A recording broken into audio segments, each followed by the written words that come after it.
So I'll try to keep you energized. Before I start, I just want to acknowledge my co-authors or my students who worked on this project, Jeff Bynum and Gabriel Earl, who looks like he got clipped there just at the end. So as always, if you see something that's wrong or incorrect in my presentation, I can give you their email addresses and you can talk to them. So what are we talking about? So as most people, you probably realize there's been this huge explosion in automation in manufacturing, and particularly using robotic systems to do manufacturing. This has been going on for decades now, right, since the 80s. But really, there's been a reduction in cost as well as some improvements in automation and AI that have allowed robotics to really take off in the last 10 or 15 years. And so these are becoming more and more widespread. And these systems themselves often have to be monitored, just like anything that we see, right? Whether it's a structure, or I work a lot with ship and maritime systems, they can be damaged in a variety of different ways. And so in an industrial setting, you can actually see the robotic system itself break down. This would be something like the power drive or the transmission system wearing out, bearings that wear out over time. But there are also subtle tolerance things that can happen where the robot itself actually isn't breaking or degrading, but it's going out of spec in a way that actually damages the material as it's being transferred around the factory floor. And this can actually be the highest cost to any type of industrial system because the materials themselves can be the most expensive aspect. So we have to monitor these things in a variety of different ways and really keep track of how the operations of these robots go over time. So when we didn't use robots, what was going on was that the operators themselves were really the first line of defense in terms of monitoring and assessment of these systems because they were sitting there and using them every day. And so the people who were operating traditional machinery were really looking at tactile, visual, and auditory response of the system to understand how these systems were operating over time, right? If you drive a car, you listen to when your car starts to make a ka-chunk sound and you realize that you have to take it in for service, right? And so it was a very similar story that was going on. But what's happened with automation has been that these people have gone away. And so there's been a loss in terms of the monitoring capabilities of the systems themselves. And so along with this, what happens is that our maintenance and monitoring of these robotic systems is very inconsistent. Again, this is endemic to a lot of different disciplines in terms of monitoring. But we also have issues with product shutdowns. And so industrial facilities don't want to shut down their equipment to do non-destructive evaluation. They want to keep their factory floors running 24 hours a day if they can. And there are huge costs to shut down. So there's a lot of interest in minimizing that. And often now we're looking at a lot of caustic environments where humans can't even really get into the facilities to monitor the systems properly, even if we wanted to use traditional visual and non-destructive evaluation techniques. And so what we asked in our project was to say, well, can we identify damage and the behavior of robotic manipulators based purely on acoustic signals? Could we try to take the sort of acoustic auditory monitoring that was the baseline for assessment long ago and try to recreate that using machine learning techniques? And I suspect what you're going to see is a lot of overlap with what Alexandra talked about in her presentation, and you and I should catch up over the break because I think that both of these are presentations going in the same vein. So we're not the first people to look at using acoustics. I know there are some talks here about acoustic emission, monitoring cracks, and that type of technique. And there's been a huge uptake in using microphones for machine learning for natural language processing, right? Anybody who's got an Amazon Echo or a Google Home knows what I'm talking about. And it's been used in music genre classification. And actually the most relevant work has been in trying to extract signals from really noisy, widespread environmental situations where we don't have distinct harmonics. So there's been a variety of different things that have been going on and some big advancements in the last 5 years or so. But the issue is that there are a variety of different complications. So the really big one that I want to get across is that there's no magic bullet in terms of a learning technique that works across all types of acoustic signals. And so when you look at something like speech recognition and music, they have very distinct harmonics that you can work with and extract and sort of leverage to it. You can exploit them to make the problem easier. When you get into environmental noise, and like you would have on an industrial floor, you see that you have a much more complex signal that you have to work with. On top of that, what we also wanted to look at was long-term wear and degradation in our systems. We weren't really looking at an anomaly detection case where we could use something like a Mahalanobis distance or some sort of other outlier analysis to determine damage versus no damage. What we really wanted to do was be able to look at and classify the robotic processes themselves and characterize them in a way that would allow us to actually understand how they were shifting over time, over the life cycle of their use on the factory floor. So when we think about the robots that we used in our work, we were talking about Scara class robots. I have a sponsor who has asked to be anonymous in this work, so, but just take my word for it that we were using a very specific type of Scara robot that was able to move in 3 dimensions, right? X, Y, Z. And those became those are sort of the fundamental movements, and we refer to those as the primary actuations. But within each of those subclasses, we also have a series of smaller, more complex movements, right? You can imagine you could be moving along the x-axis in one direction for some given amount of time, then moving back in the x-axis and totally different for a different length of time, and we want to be able to separate those and understand those different actuations. So what we really wanted to do first and foremost was understand the actuations themselves. So this wasn't a damage detection study as much as it was trying to listen and understand and characterize what the robot was doing. So our proposed method for doing this was obviously to collect acoustic data during manufacturing. So we installed microphones on the factory floor to take this data. And then what we wanted to do was segment those primary actuations, X, Y, and Z movements, supervised machine learning technique. But because of the nature of the subclasses of movements that we were looking at, we simply didn't have enough data to do purely supervised learning using for subclass actuation, right? So we had maybe 5,000 to 10,000, I can't even remember at this point, instances for doing supervised learning. But when it came down to the subclasses, we really only had about 700 labeled data points. And so we couldn't get any type of an accurate neural network to work in that case. And so we wanted to look at how we could separate and understand those subclasses using an unsupervised machine learning technique. So data collection is pretty straightforward.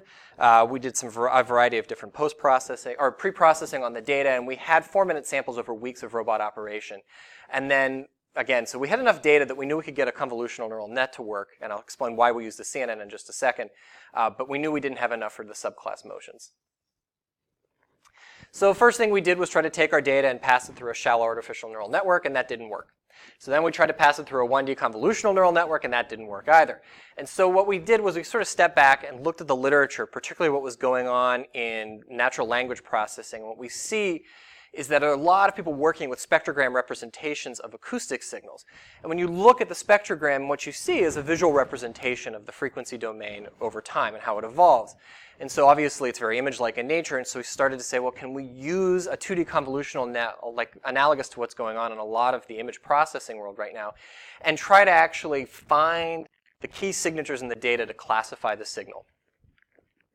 And so if you look at the different motions, this was what was really problematic in this is that we had some motions. So for instance, along the y-axis motions really were visually represented over a really wide frequency band and had a very high energy signature.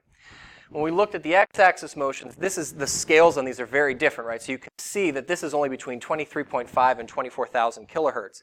So this was our much, much lower energy signature and a much different representation. And so we needed to come up with a system that will allow us to separate each of these, right? So it was actually very easy to get the y-axis motions, but everything that was x-axis was often corrupted by noise and was getting binned with noise and sort of our zero state classifier. So we had a lot of issues with that, but this just gives you some idea of the signal representations.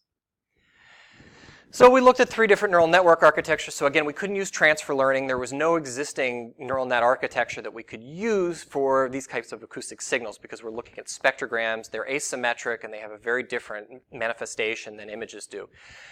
To be frank, this is not where I think the more interesting work is later, but we looked at a variety of different network architectures and played around with what the aspect ratio of the input kernel should be in the deep net. It's because the spectrograms themselves were very asymmetric.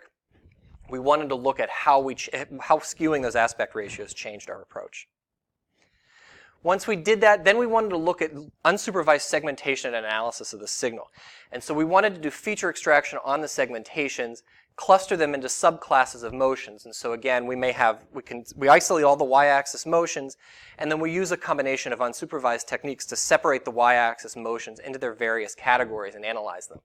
Once we have that, and this is really what this project is about, is we want to do similarity analysis in feature space to monitor how those changes are evolving over time, effectively looking at doing a feature space inner product to say, I have a characterization of the signal now.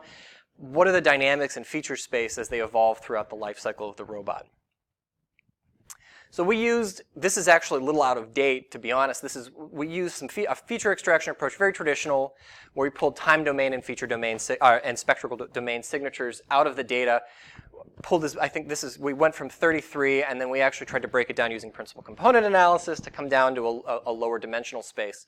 We're now actually using a combination of we're using a wavelet decomposition and pulling out the wavelet decomposition as the features for our unsupervised technique. So I think the paper for this conference uses this method, but we've actually found that using wavelets for features is far, far superior to using this. So once we extracted our features, though, we used a principal component analysis to get to 95% of variance. We have active work in trying to use nonlinear methods and autoencoders to actually look at how to improve that. And we used k-means, essentially, to try to cluster our robotic actuation signals into their different classes. So we were in about 22 to 25 space for the number of features that we had. So we didn't want to use a traditional distance metric for k-means, simply because we start to hit the cursive dimensionality, and we wanted to avoid that. So instead what we did was we looked at the angular distance to the centroid of the clusters, which is a little more robust in higher dimensional spaces. So it's a slight variation on your typical k-means clustering approach. So once we have that, and this is why I'm really interested in it, it's where it fits in the rest of my research group, we want to be able to do similarity analysis and tracking. So this is a y-axis motion that occurred during normal operation of the robot. This, and I don't know if you can see this on the monitor, you can actually see how the energy signature is slightly changed, particularly in the higher frequency bands. And what's happened is that one of the two different wheels on the robot has slightly gone off kilter. And so we want to be able to take these two, basically take their vectorized representations in feature space and do inner product analysis on them to try to quantify how different are they and how are these things changing over time. So again, this isn't anomaly detection as much as it is we're trying to take the inner product between representations over time, and we want to really understand that theta, and we want to understand the temporal dynamics of the evolution in feature space as it's changing. And that's really the key part of this project, and it's where we're working right now. And then ultimately what we want to get back to is we want to understand those dynamics, understand how it's evolving, and map that back to a physical understanding of degradation in the robot. We're not there yet. So just to give you some quick results, data collection, this is pretty straightforward. So this is over about 230 seconds or 240 seconds of signal.